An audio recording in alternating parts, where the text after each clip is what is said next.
Hey everyone, talking about Vetiver 46 by Labo. This has notes of bergamot, black pepper, clove, cedar, vetiver, labdanum, olibanum, gaiac wood, amber, and vanilla. So there's a lot of scents out there that kind of have that type of thing where it's like woodsy, vetiver, spice, and kind of some labdanum, amber, vanilla type of thing. This is a very well done version.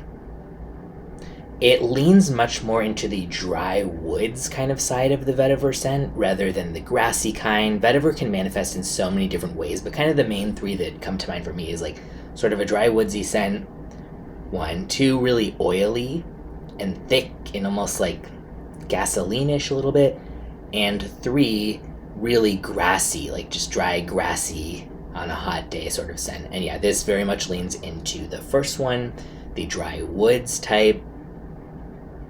The spice here is incorporated really well. It's definitely very spicy, but just in a black pepper way, nothing like chili pepper or anything kind of like crazy or unique type spices that are sometimes used. And a clove-like aspect as well. I think they did a really good job of incorporating the amber, vanilla, bergamot, and labdanum because this could have easily otherwise just been too harsh. And it's also not that it would have been harsh enough to be like an interesting creative harsh. It would have just been kind of like a muddled, dark, overly dry potpourri type of thing. But because they added the good amount of like vanilla, and that doesn't go overboard either. It's just very well blended. Yeah, super smooth. And you definitely get the incense too. So it really starts more like a dry woods with some spice, and then the smokiness starts to come in from the incense. Still very dry. And slowly it incorporates more of like the amber, creaminess from that. Labdanum, a little bit of a leathery amber edge. The toasted woods with a gaiac is definitely there. And yeah, the vanilla at the end. So starts a lot drier, and then by the dry down, the sweetness comes in a lot more. This is not a linear scent at all. And personally, I don't think of linear as an insult. I think it just depends on the situation. If I love the early side of a fragrance, I want it to be linear, frankly. I'd love to see that just continue on. On the other hand, if it's like the opening is just kind of like, okay, yeah, that's nice to get for a second, and then it develops into something really nice and kind of takes you on this interesting ride and you like all the phases of it, great. And I would say that this is going to be more like the latter. You might not be happy about that if you really like the kind of more dry wood side of it, the way that the vanilla lightens it up by the dry down.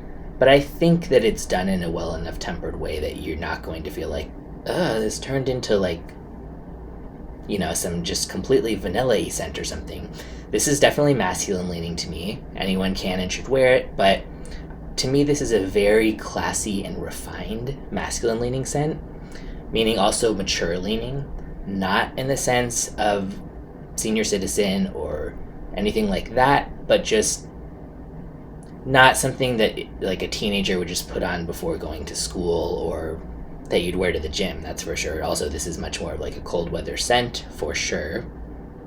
But yeah, it would go really well as like an elegant occasion type of scent. It's a great combination of really refined, just so elegant, but without having that like dusty ancient royalty feel that some niche refined scents have, where it's like, okay, yeah, it's fancy, but it's going to smell a little bit repulsive to anybody who's not into niche. No, I think this would smell very good. Like, oh, wow, you're classy. If you're smelling this, especially if you got like a nice outfit on or something, going to a special event, or even just like, a date or something like that. But yes, it does lean mature, but again, in a more refined way. That's certainly not meant as an insult at all. The price for 100 ml is $3.10. And on one hand, you can get a lot of scents like this for way cheaper. I mean, even something like Encre Noir for like $50 like by Lalique. Obviously, that's not going to be this quality, but if you just wanted a more like affordable sort of masculine vetiver, deep, dark scent like that, there's that. There's lots of other ones like this, but I think this is moderately fairly priced, at least because of the quality in it, the class that it brings. You can also get your Labo bottle customized with the label, so they really kind of put a lot into everything with their products. And yeah, I would definitely recommend sampling it if you're looking for a classy vetiver type of scent, especially one that, while it is mature, it feels a little bit more like modern than, say, Tom Ford Grey Vetiver, and I like that one too, but I think that's a little bit more on the dated end. Not dated, but just more so than this. Yeah, this could be a really big success in kind of an elegant situation, and when you just want to feel fancy and you want a kind of masculine leaning scent for that. So I will put a link in the description where you can get a bottle or a sample.